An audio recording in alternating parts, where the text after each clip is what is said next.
jam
maka darah itu disebutlah darah haid.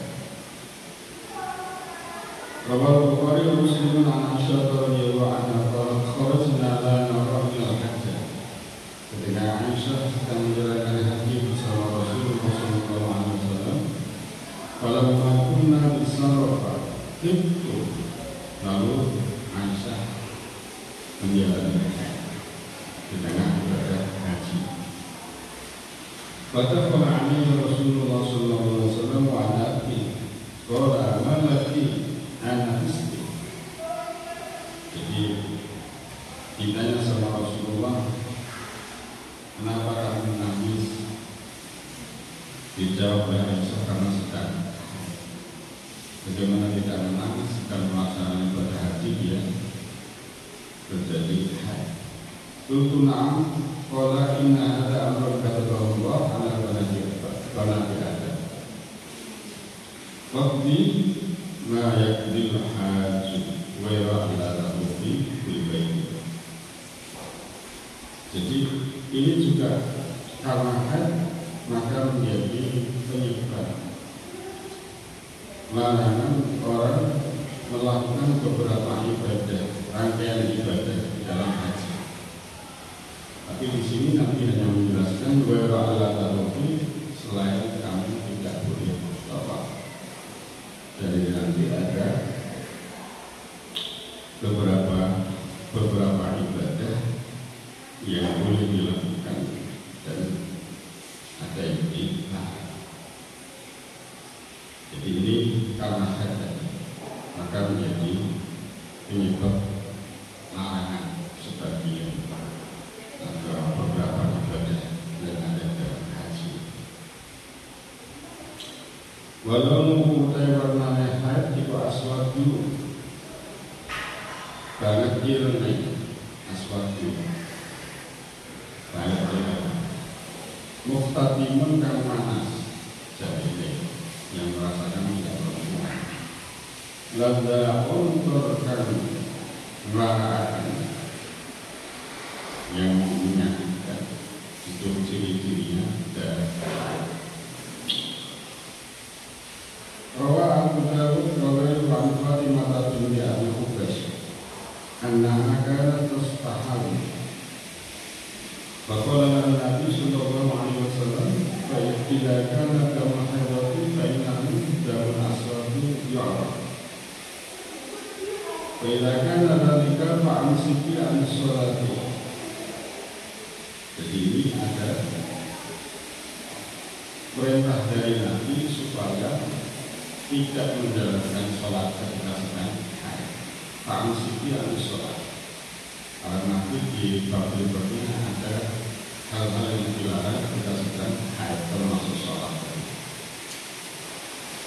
Bedakan al-amalu pada waktu Rasulullah. Kamu bukan haid, berarti istihadah. Bukan haid itu berarti istihadah. Karena tadi dibatasi haid terjadi ketika di luar sebab melahirkan. Kalau karena melahirkan keluar darah namanya darah nifas, bukan haid. Kalau tidak melahirkan keluar darah maka namanya haid. Dengan ciri-ciri tertentu tadi. Kalau tidak ada ciri-ciri tertentu tadi maka apa bukan darah haid. Kalau yang keluar dengan darah haid maka pada waktu wasoli boleh menjalankan sholat. Jadi ini kasusnya ada haid, ada istihadah. Kalau sedang istihadah berarti boleh sholat. Kalau sedang haid tidak boleh sholat. Kenapa boleh sholat? Karena mau air pun. Karena dia sebatas irkon itu ya kalau maknanya keringat, tapi maksudnya ini ya darah mengalir saja, jadi bukan darah. Ini pertama disebutnya dan haid nanti termasuk kategori orang berhadas besar, maka dia tidak suci dari hadas besar ketika haid, maka dia tidak boleh sholat. Wanifas sultan nifas bertemu yaitu darah al-khariju al-mu'ati bal-baladati dengan miring-miringi melahirkan. Jadi begitu setelah melahirkan keluar darah, maka namanya darah nifas. Darah nifas. Ya, kebanyakan semua perempuan begitu mengeluarkan darah nifas. Kecuali Fatimah. Ini juga menjadi sebab perempuan sedang berhadas besar. Maka dari itu juga tidak boleh sholat karena nifas. Wal istihadah itu tak istihadah berdamu yaitu darah al-kharij al-maktub di bawah ayat haji dalam liyane biro-biro di luar hati dari melakukan had keluar darah namanya darah istihadah. Nanti ada batasannya. Wanifasinan yang dalam liyane binone nifas keluar darah maka darahnya istihadah. Jadi selain haid dan nifas namanya istihadah. Haid dan nifas yang menyebabkan dilarang menjalankan sholat. Kalau istihadah Rawal Bukhari Muslim an Aisyah radhiyallahu anha qala Ja'at Fatimah bintu Abi Hubash dan Nabi sallallahu alaihi wasallam berkata, Ya Rasulullah, ini imra'atun mustahab fala aqul apa ada as-salah. Jadi Fatimah bintu Abi Hubash datang kepada Nabi, dia menyatakan sedang istihadah. Fatimah binti Abi Hubash, bukan Fatimah binti Muhammad, Fatimah binti Abi Hubash. Dia menyatakan kepada Nabi sedang istihadah. Dia bertanya kepada Nabi, apa ada sholat? Apakah saya boleh meninggalkan sholat? Maka Rasulullah SAW menadani ka'alikun walaysa bil-hadah. Ini jawaban Nabi. Jadi pertanyaannya, apakah saya boleh meninggalkan sholat? Jawabannya tidak langsung boleh, tidak boleh, tapi dimengertikan, diberi pemahaman. Fatimah binti Abi Hubash ini Fatimah. Istihadah itu bukan haid. Nah, begitu adalah walaysa innama dzalika 'aibun walaysa bil haid. Fatimah binti Abi Hubash, istihadah itu bukan darah haid, berarti tidak boleh meninggalkan sholat. Nah, begitu jawabannya. Beda baratil haidatu fatrudis sholat. Kalau sedang terjadi haid maka tinggalkan sholat. Tapi kalau sedang terjadi istihadah jangan tinggalkan sholat. Kalau orang mau jawabannya. Beda dan bapak dihafal siri anti agama Rasul. Kata Nabi, kalau sudah berhenti darah haid tadi, beda darah bapak itu ketika sudah lewat perkiraan haid itu, berarti sudah berhenti darah ini, maka falsili antidan, maka mandilah, lalu sholat. Sudah itu yang istihadah.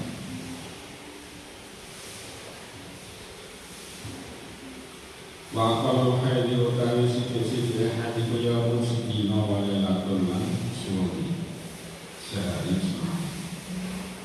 Jadi paling sedikit masa haid itu sehari semalam, yaitu 24. Wa aktsaru muda'ata haid wa asyara yaum 15 yauman 15 dino, paling banyak 15 hari. Makanya kalau lebih dari 15 hari berarti istihadah. Ini fenomena yang menarik kan?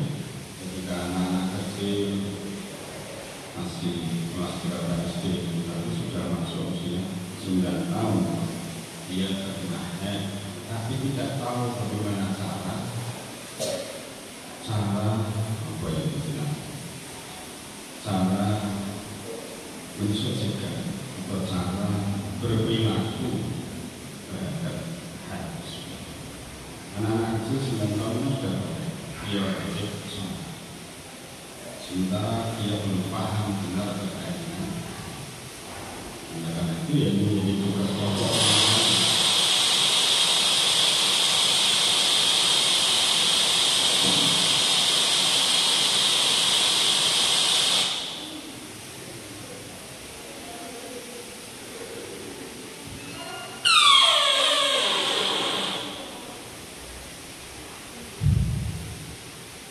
Ini menjadi tugas pokok dari orang tua. Paling tidak yang menjadi tugas pokok para tokoh untuk memberitahukan pentingnya persoalan haid terhadap usia-usia yang masih awal 9 tahun. Nah, bahkan berkata sebelum usia 9 tahun itu sudah keluarga. Berarti ini juga di luar usia haid 9 tahun. Bahwa itu tadi umumnya haid ikut situn 6 dino, ausatkan kalau itu umumnya 6 atau 7 paling banyak 15 hari, paling sedikit sehari semalam. Itu sehingga kondisi perempuan sekarang. Jadi adalah fenomena. Wakal nifasi utari sides-sides nifas ikulah belatun setilu sebentar. Jadi tidak seperti haid sehari semalam. Nifas bisa jadi sebentar karena begitu melahirkan kemudian keluar. Itu namanya darah nifas. Waktu itu ada nifas itu situ nasulita apriyoman dino 60 hari. Bahwa itu dari umum nifas kepada tahunan petangguh apriyoman dino. Ini dari persoalan nifas.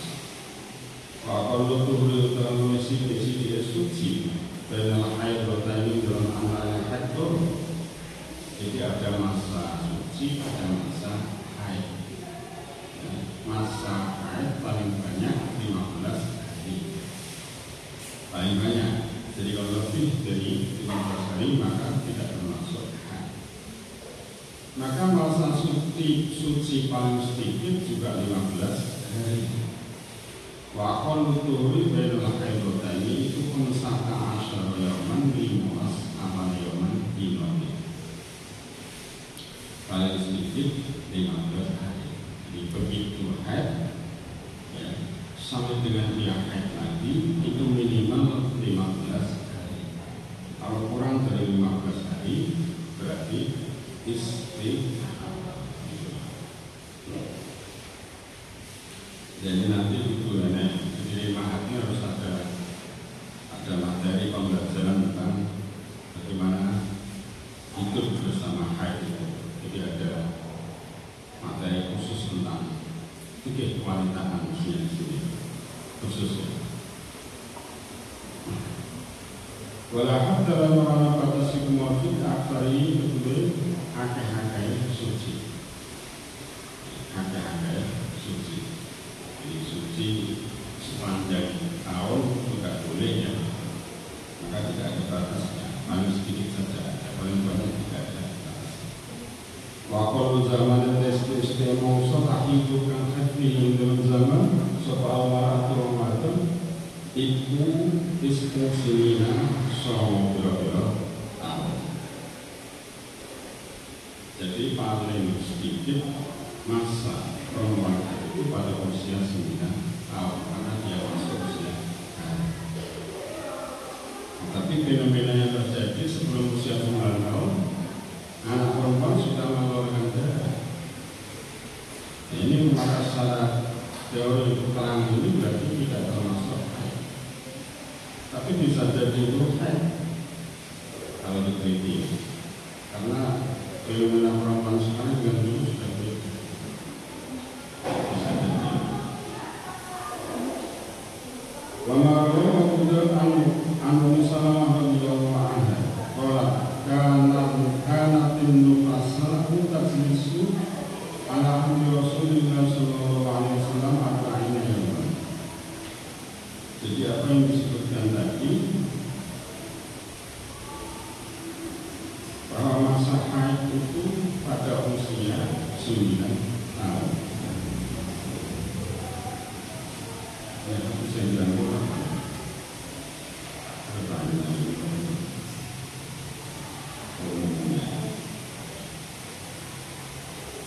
Wa aqallu hamlin dari sidik-sidik mausa hamil iku sitatu asyurin membro-bro bulan.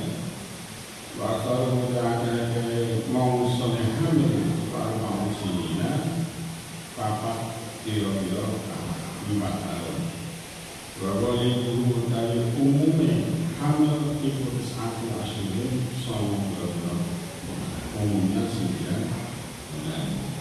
paling sedikit 6 bulan, paling banyak 4 tahun. Istiqillah ya'akul hamil qawli ta'ala wa hamlu wa bisalu salasuna syahra. Jadi ada ayat pada surat Al-Ahqaf ayat 15 ya. Wa hamlu wa bisalu salasuna syahra. Perempuan mengandung itu mengandung dan menyusui, mengandung dan menyapih anak itu sebanyak 30 bulan. Jadi masa 30 bulan. Di ayat lain disebutkan bahwa suatu di'amil, padahal menyapih anak itu pada usia 2 tahun. Jadi 30 bulan dikurangi 2 tahun berarti 24 bulan.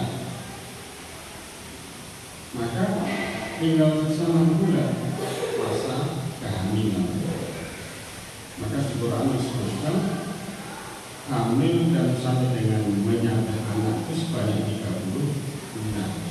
Karena pengertiannya 6 bulan hamil, masa hamil paling sedikit, dan berapa 24 bulan ya, menyusui paling lama 2 tahun, paling lama 2 tahun, sekarang kurang dari 2 tahun. Maka sudah ketemu bahwa paling sedikit usia kehamilan itu adalah 6 bulan. Itu bicara tentang haid. Nah, sekarang kita sedikit tentang hal-hal yang diharamkan karena haid dan nifas. Wa yahrumu haram bil haidi sebab haid, wa nifasi dan sebab nifas. Apa sama niatu asyia'a walu kira-kira karena haid dan karena nifas, maka dilarang melakukan hal-hal untuk ini. Pertama, as-salatu suci itu sholat. Dilarang sholat karena haid dan karena nifas, karena sedang beratus besar. Dan itu kembali ke syarat sah sholat harus suci beratus besar. Wasomulan poso, dilarang puasa karena sedang haid dan sedang nifas. Larangan ini kemudian kalau dilanggar berarti dia melanggar larangan. Rawal Bukhari wa Muslim an Nabi Sa'id radhiyallahu anhu anna Rasulullah sallallahu alaihi wasallam qala fil mar'ah wa sulila musallitina, beliau bersabda, alaysa idza hadat lam tusalli wa lam tasum. Pertanyaan Nabi, bukannya ketika perempuan itu haid dia tidak sholat dan tidak puasa? Nah, ini berarti menunjukkan bahwa ketika haid perempuan tidak boleh sholat dan tidak boleh berpuasa. Wa taqdil haid wa nifasa as-sawma wala taqdil as-salat. Tentang kalau puasa maka diperintahkan tidak puasa karena haid dan karena nifas, maka diperintah untuk qadha puasa. Wala taqdil salat dan tidak qadha salat. Tidak diperintahkan qadha salat. Ini banyak pendapat yang menganjurkan kalau sholat itu memang saking hati-hati, sangat berhati-hati. Di contohnya perempuan mubalaghah sudah masuk waktu sholat zuhur, berarti dia berkewajiban sholat zuhur. Dia belum sholat zuhur, tahu datang darah. Nah ini kodok kan.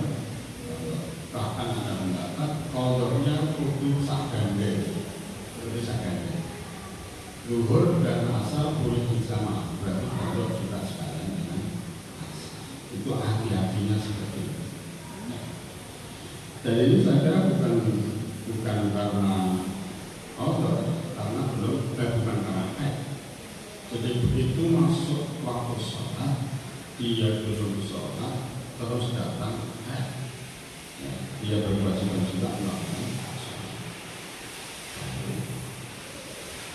Bukhari Muslim radhiyallahu anhu ada wala sa'al Aisyah radhiyallahu anha ma balul haid takdisam la takdisalah.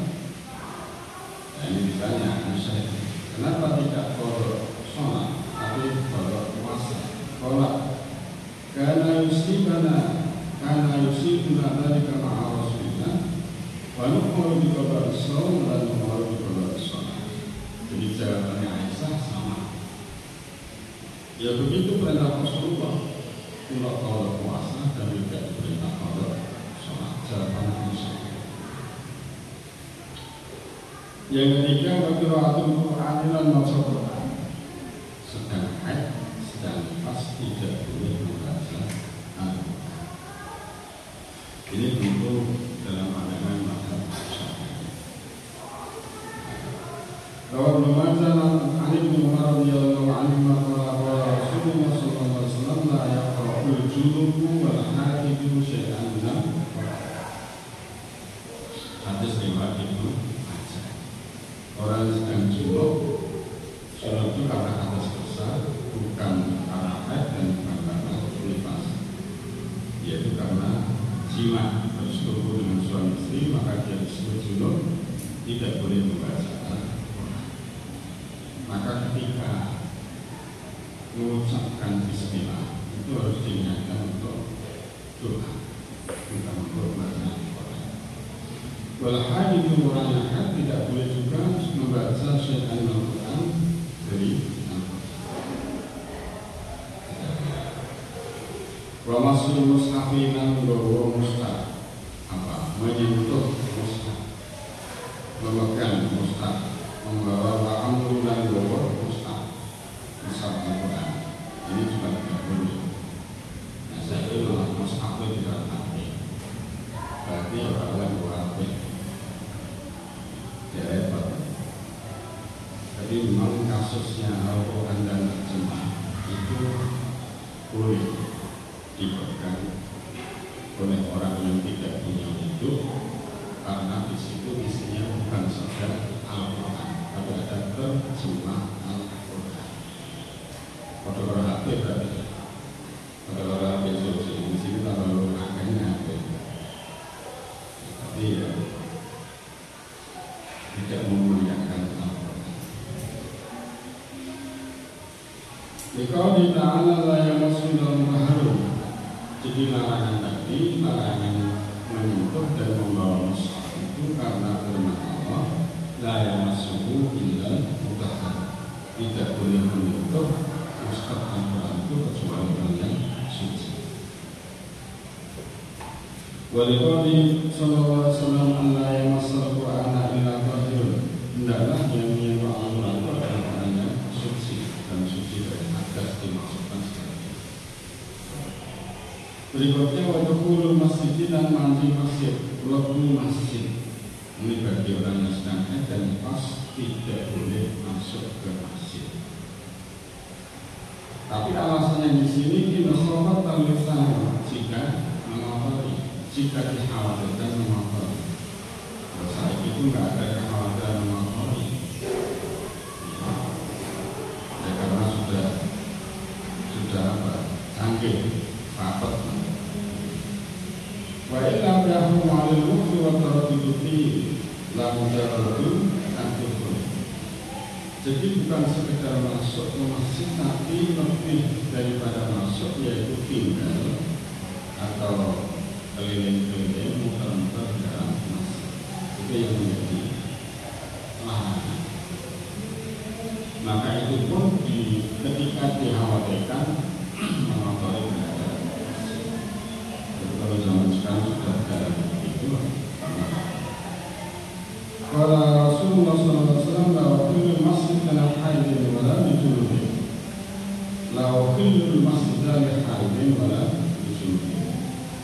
Ini tentu kalau fungsi masjid junub itu beribadah, karena orang yang berhaid tidak boleh ibadah sholat, termasuk juga tidak boleh bacaan.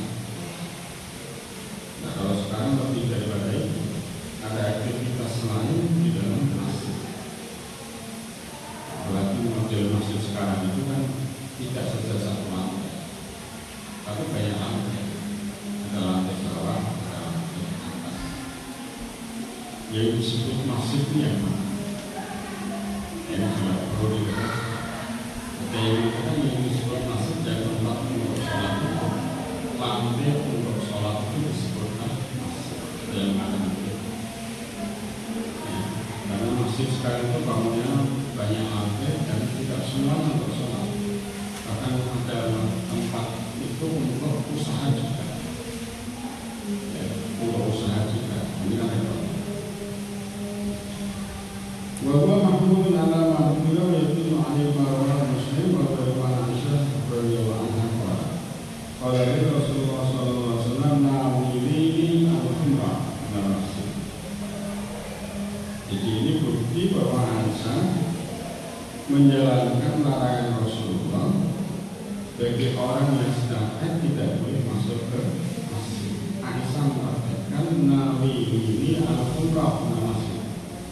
Jadi kalau nggak salah ada apa sajadah Aisyah yang tinggal di dalam masjid karena Aisyah sedang haid maka tidak berani, tidak boleh masuk ke masjid. Kemudian minta tolong sudah diambilkan sajadah itu dari masjid.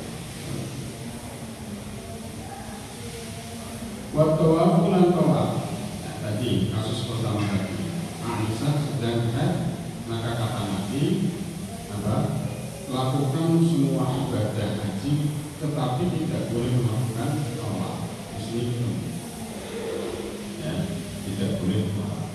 Karena ini dibedakan antara rukun haji dan kewajiban haji. Di sini. Watawaf. Walwaqulan bersetubuh, tidak boleh juga melakukan persetubuhan dalam keadaan haid. Ini hal yang penting dilakukan. Dikali ta'ala fa'tazilun nisa'a bil mahid wa la taqrabuhunna hatta yaqulna fa idza tatahharna fa'tuhunna kama ta'amurullah innallaha yuhibbul tawwabin wa yuhibbul mutatahhirin. Jadi ada firman Allah ini khususnya menjadi dasar tentang larangan bersetubuh tadi, yaitu firman Allah wala taqrabuhunna, jangan kalian laki-laki mendekati kepada perempuan ketika sedang haid. Maksudnya mendekati ini melakukan persetubuhan, bukan dekat secara lahiriah, ini bukan ya, bukan itu. Wala taqrabuhunna ayat wala apa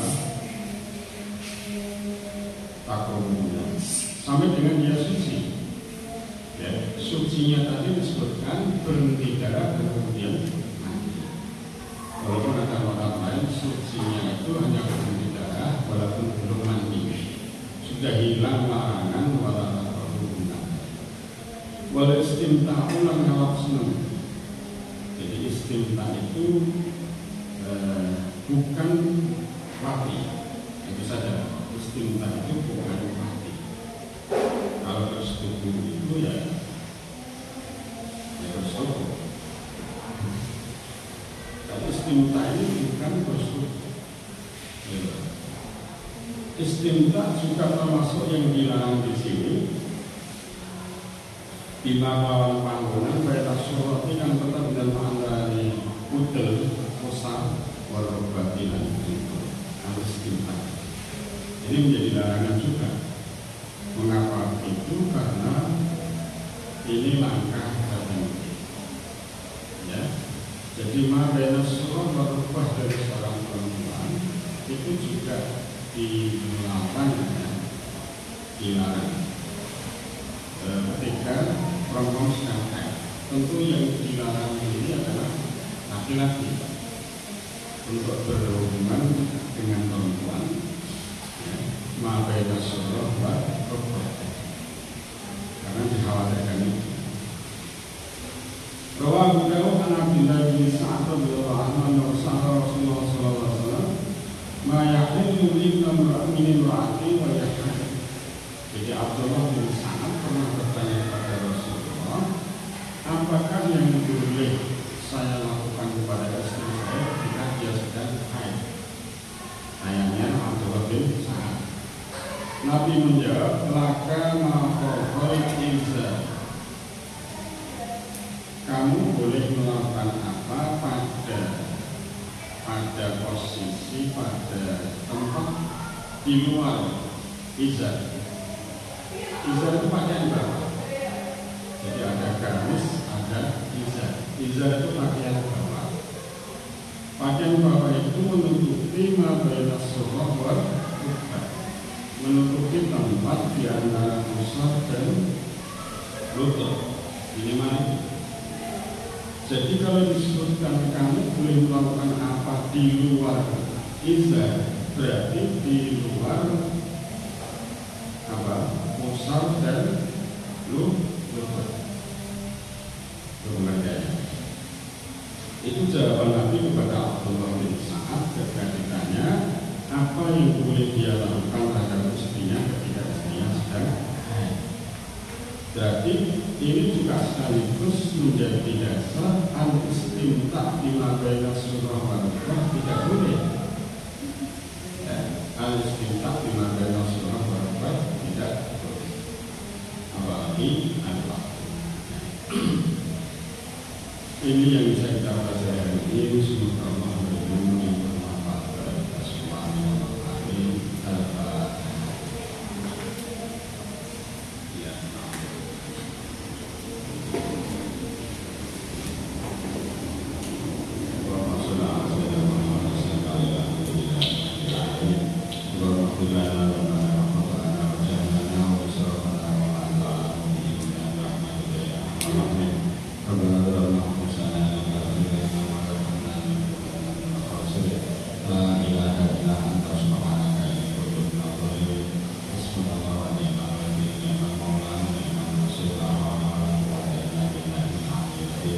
Rasulullah